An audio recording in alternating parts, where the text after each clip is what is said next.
हरे कृष्णा। श्रील प्रभुपाद की जय।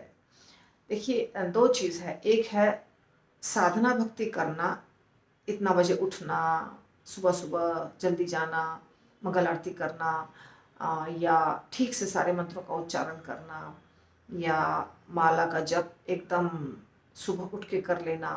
ये सब अच्छी बात है और जो भक्त करते हैं वो बहुत महान है। परंतु इसके साथ साथ एक और चीज़ है जो बहुत महत्वपूर्ण है, वो है भगवान की कृपा और हमारा भाव। हमारा भाव भी होना चाहिए, भक्ति करने वाला भाव।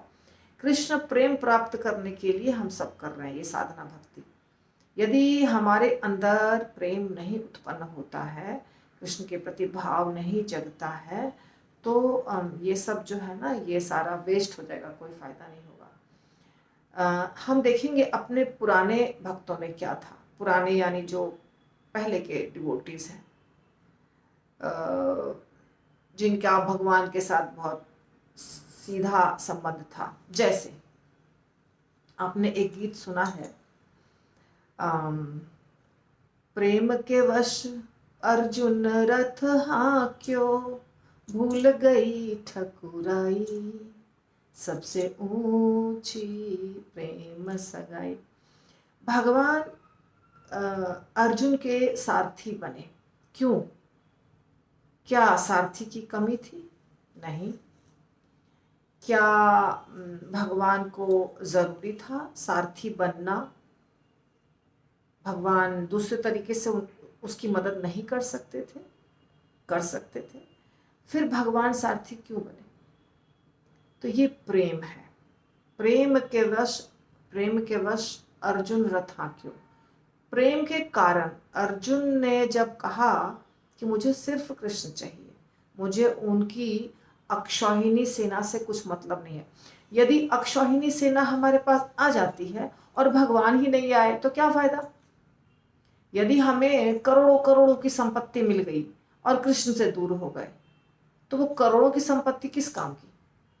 प्रभुपाद एक एग्जाम्पल देते हैं, 1 0 2 0 3 0 4 0 5 0 6 0, ऐसे बहुत सारे 0 0 0 0 0 है ना।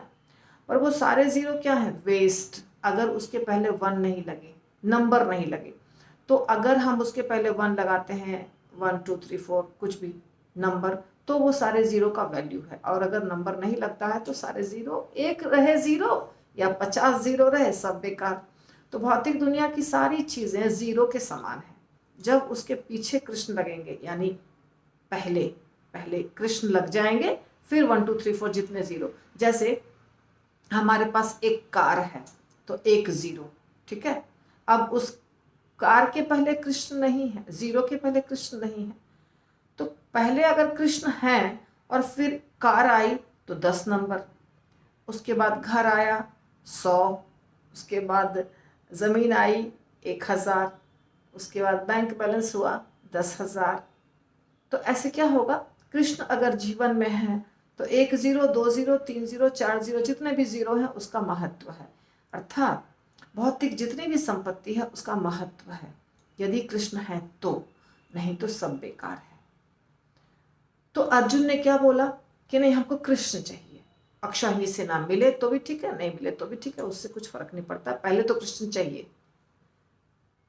तो ये जो भाव था कृष्ण का कि हमको कृष्ण जरूरी है, हमको बाकी चीजें जरूरी नहीं है, वो बात की बात है, छोड़ दो, ये हमारे अंदर भी होना चाहिए। भगवान सबसे पहले, बाकी चीजें बाद में, होगी तो होगी, नहीं होगी तो भी ठीक। तो ये है मीनिंग।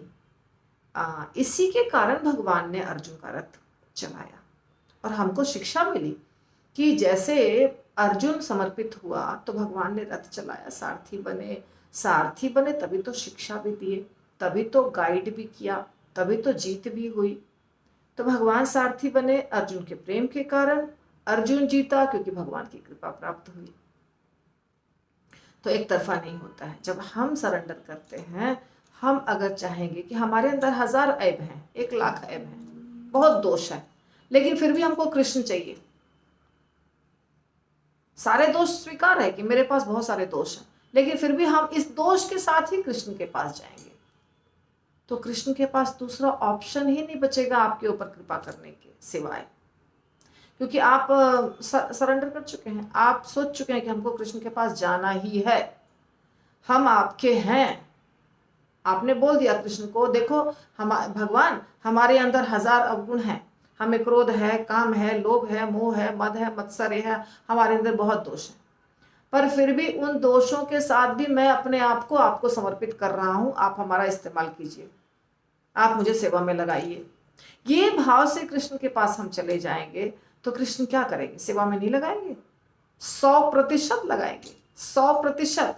हमारा क्रोध भी सेवा में लगेगा, हमारा काम भी सेवा में लगेगा, हमारा सब कुछ सेवा में लगेगा, क्योंकि सबसे इंपॉर्टेंट चीज जो था वो था सरेंडर, वो हमने कर दिया। तो प्रेम बहुत महत्वपूर्ण है, किस भाव से, किस प्रेम से हम कृष्ण के प्रति समर्पित होते हैं। और इसके बाद फिर अब क्या बच जाएगा? अगर भगवान ने स्वीकार कर लिया और भगवान यदि हमको सारा हेल्प करने के लिए, सब कुछ देने के लिए तैयार हैं, तो फिर हमारी उन्नति निश्चित, हमारी उन्नति को कोई रोक नहीं सकता है।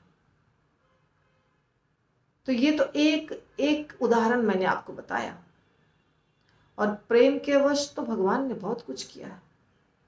झूठे फल झूठे बेर शबरी के खायो। भगवान ने शबरी का झूठा बेर क्यों खाया, आप बताइए?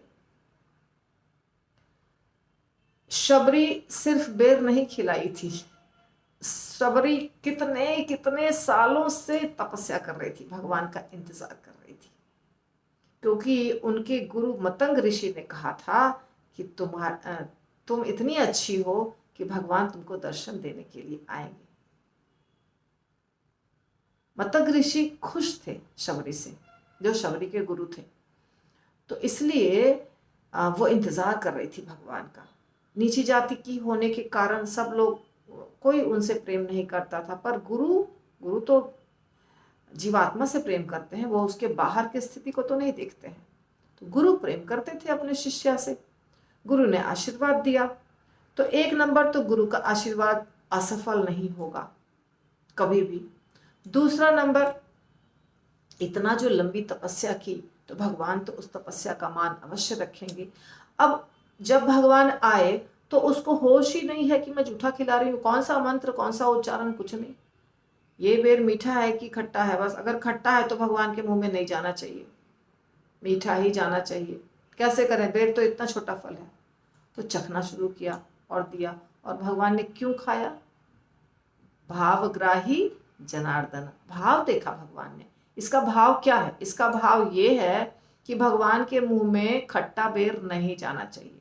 इसका भाव ये बिल्कुल भी नहीं है कि हमने तुलसी पत्र दिया कि नहीं, हमने चढ़ाया कि नहीं, हमने मंत्र उच्चारण किया कि नहीं, हम साफ सुथरा धो के भगवान को प्लेट में दिए कि नहीं।